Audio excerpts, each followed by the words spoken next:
1 जुलाई 2016 को घड़ी में 9:20 हो रहे थे। ढाका की सड़कों पे रोज की तरह लोग अपने काम धाम को खत्म करके घरों की तरफ वापस लौट रहे थे। अचानक होली आर्टिसंस बेकरी में गोलियां चलने लगती हैं और लगभग इसमें 20 लोग मारे जाते हैं, जिसमें एक 19 साल की भारतीय छात्रा तिरिसी जैन भी होती है। पकड़े गए एक हमलावर ने अपने आप को जो बताया कि वो डॉक्टर जाकिर नाइक के विचारों से प्रभावित था और उनके विचारों से ही ये कांड उसने अंजाम दिया है।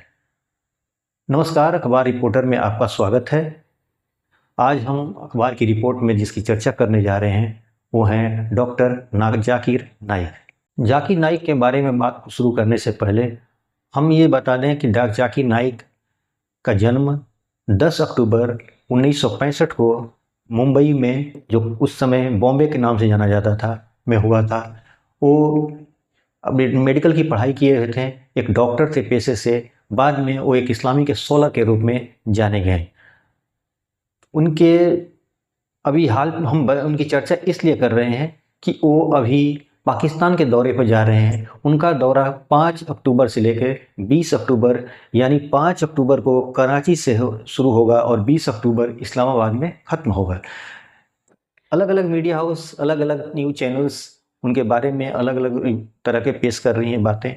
जाकिर नाइक का एक इंटरव्यू जो पाकिस्तान के एक यूट्यूबर ने लिया है, जिस पर उन्होंने अपनी बातों को बहुत स्पष्ट ढंगों से कहा है कि अपनी बातों को खुल कर उन्होंने बताया है।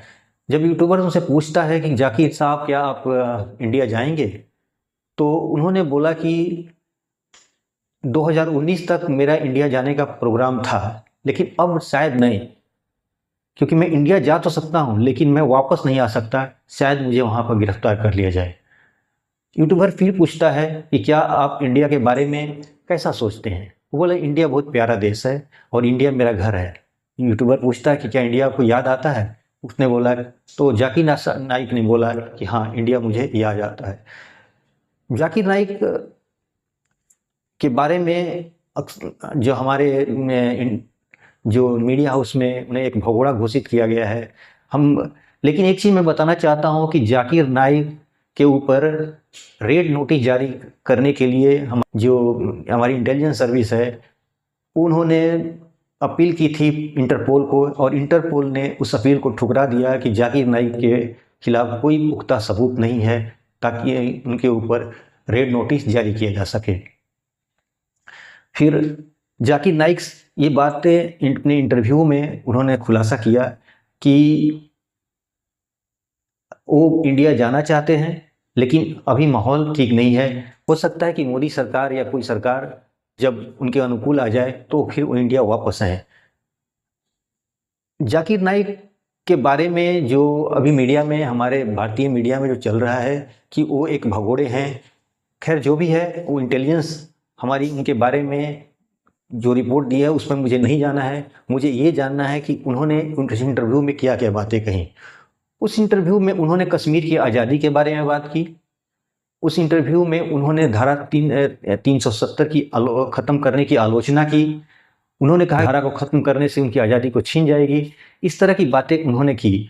और उन्होंने एक बहुत ही दिलचस्प जानकारी दी कि मैं जब मलेशिया में थे तो मलेशिया में उनसे एक आदमी मिलने के लिए आया था जो अपने आप को प्रधानमंत्री मोदी और अमित शाह जी का बहुत करीबी बताया, और उनसे लगभग उनकी 5 घंटे तक बात हुई। और उस आदमी ने जाकिर नाइक से बोला कि हमारे बीच में जो मिसअंडरस्टैंडिंग है हम दूर करना चाहते हैं। इसमें कितनी सच्चाई है ये जाकिर नाइक के मैं इंटरव्यू के आधार पर बोल रहा हूँ। मुझे इस बारे में कुछ सच्चाई के बारे में नहीं पता है, इसके पीछे क्या हकीकत है। जैसा जाकिर नाइक ने बोला, मैंने वो आपको उस तरह को वही बातें आपको अपनी भाषा में, अपनी लैंग्वेज में आपको बता रहा हूँ। जहाँ तक इंटरपोल की बात है, इंटरपोल से उनको रेड नोटिस जारी नहीं हुआ है। नतीजा ये बताया गया है कि सबूतों का अभाव है। अभी पिछले महीने मलेशिया के जो प्रधानमंत्री भारत के दौरे पे आए हुए थे, तो मलेशिया के प्रधानमंत्री जो है अनवर इब्राहिम ने कहा कि अगर भारत सरकार अगर कोई पुख्ता सबूत देती है तो हम जाकिर नाइक साहब को भारत को सौंपने के बारे में सोच सकते हैं। कुछ मीडिया हाउस का कहना है कि जाकिर नाइक इस बात से डर गए हैं और इसलिए वो पाकिस्तान में अपना ठिकाना खोज रहे हैं। मुझे नहीं पता कि इसके पीछे क्या हकीकत है, लेकिन इतना तय है उनके प्रोग्राम में कि वो पाकिस्तान जा रहे हैं। लगभग वो 15 दिनों के लिए उनका पाकिस्तान में उनका पूरा शेड्यूल है और पाकिस्तान में वो रहना चाहते हैं। 15 दिनों तक अपनी तकरीर देंगे या जो भी उनका प्रोग्राम है, आने वाली मीडिया में उस बातों की चर्चा हो जाएगी और हम लोग सब उस बातों को समझ लेंगे कि क्या है। लेकिन एक बात और, अभी हाल ही में उन्होंने वक्फ बोर्ड पर कुछ उन्होंने वीडियो अपील जारी किया था, जिसमें उन्होंने कहा था कि भारत के मुसलमान एकजुट होकर इस बिल का विरोध करें। ये इंटरव्यू में भी इसके बारे में उन्होंने बात किया था।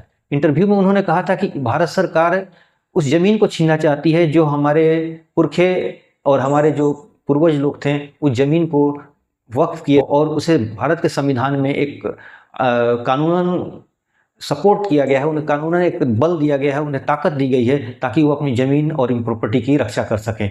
कुछ मुसलमान हैं, उन्होंने कुछ लोगों को बोला कुछ लोग मिसयूज कर रहे हैं वक्फ की प्रॉपर्टी को, लेकिन इससे पूरा वक्फ पर हम उंगली नहीं उठा सकते।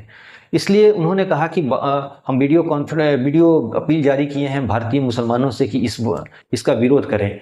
और ऐसा है तो अभी जैसा भी है, जैसा आगे वाले समय में क्या डेवलपमेंट हो रही है, जाकिर नाइक जा रहे हैं पाकिस्तान, जाके वो क्या बोल रहे हैं वहाँ पर हमारी नज़र उस पर बनी रहेगी। और इसके साथ ही बहुत बहुत धन्यवाद। आगे हम उनके बारे में जो कुछ हो, अखबार रिपोर्टर में आज के अंक में बस इतना ही। धन्यवाद। अगले अंक में कुछ और मुद्दों के लेकर हम बात करेंगे। धन्यवाद।